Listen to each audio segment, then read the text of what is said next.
आज के इस क्लास में हम कक्षा 11वीं विषय हिंदी का सेट बी पढ़ेंगे और देखिए मोस्ट इम्पोर्टेंट क्वेश्चन ही हम वार्षिक परीक्षा के लिए पढ़ रहे हैं। तो 6 सेटों के माध्यम से हम कंप्लीट कर रहे हैं मोस्ट इम्पोर्टेंट क्वेश्चनों को।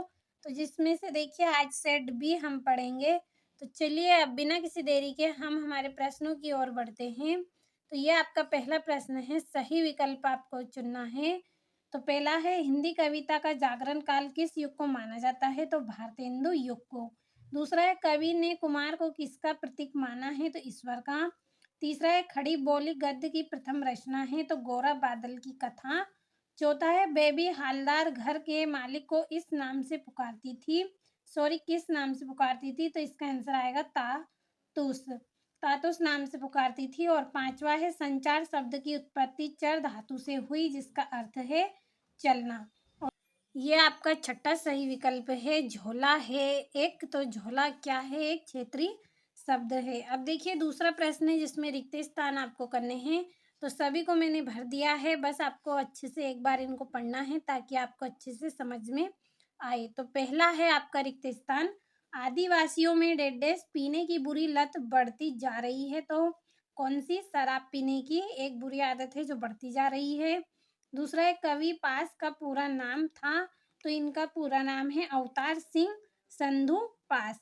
तीसरा है, मैं डेडेस हूँ दबे हुए आदमी ने बड़ी मुश्किल से कहा। तो क्या है? वो एक लावारिस है।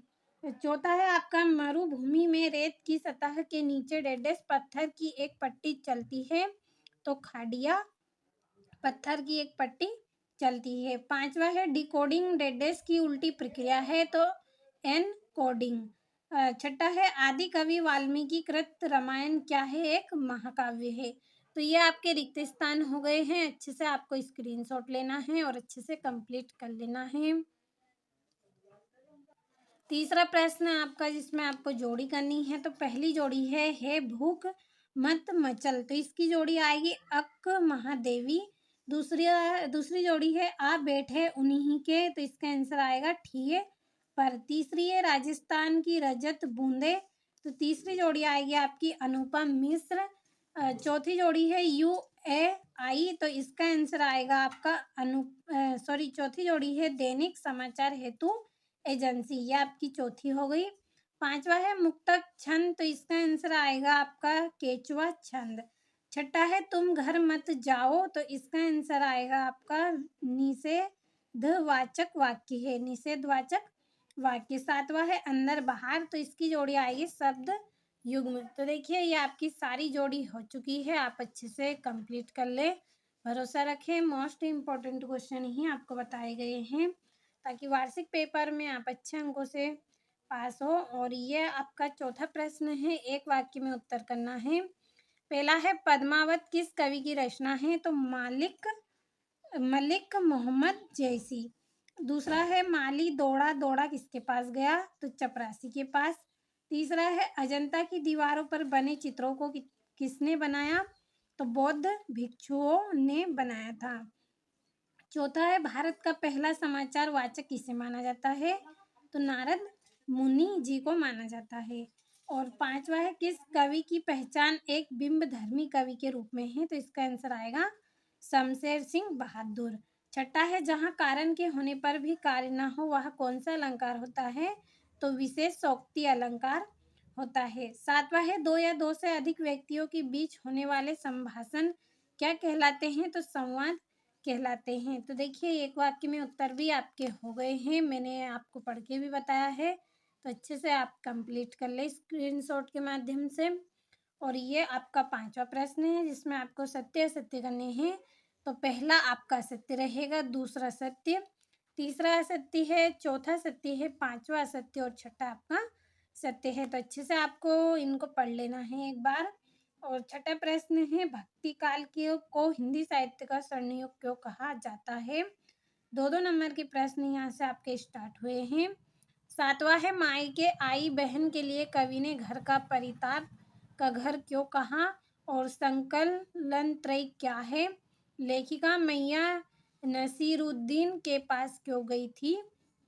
और ये इसका अथवा है। तो अच्छे से आपको कंप्लीट कर लेना है सारे प्रश्नों को। 10वां है आपका अजंता की गुफाओं के बारे में आप क्या जानते हैं और औपचारिक पत्र कौन से होते हैं।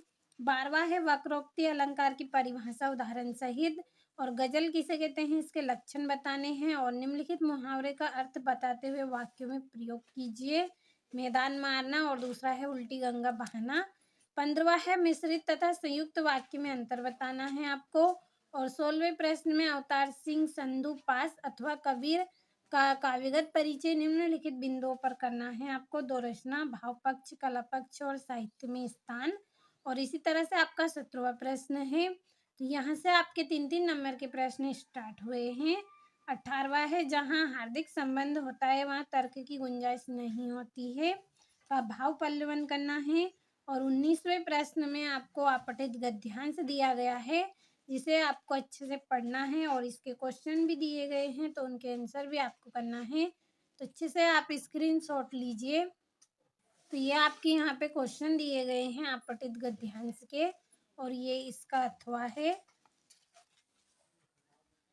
और ये आपका 20वां प्रश्न है। संदर्भ प्रसंग व्याख्या करनी है आपको 4 नंबर की, तो अच्छे से आप कंप्लीट करते चले।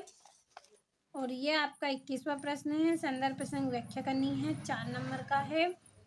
और ये 22वां प्रश्न है। नगर की अनियमित विद्युत व्यवस्था हेतु अधिशसी अभियंता के लिए एक शिकायती पत्र आपको लिखना है। और ये 23वां प्रश्न है जिसमें से किसी एक विषय पे आपको निबंध करना है।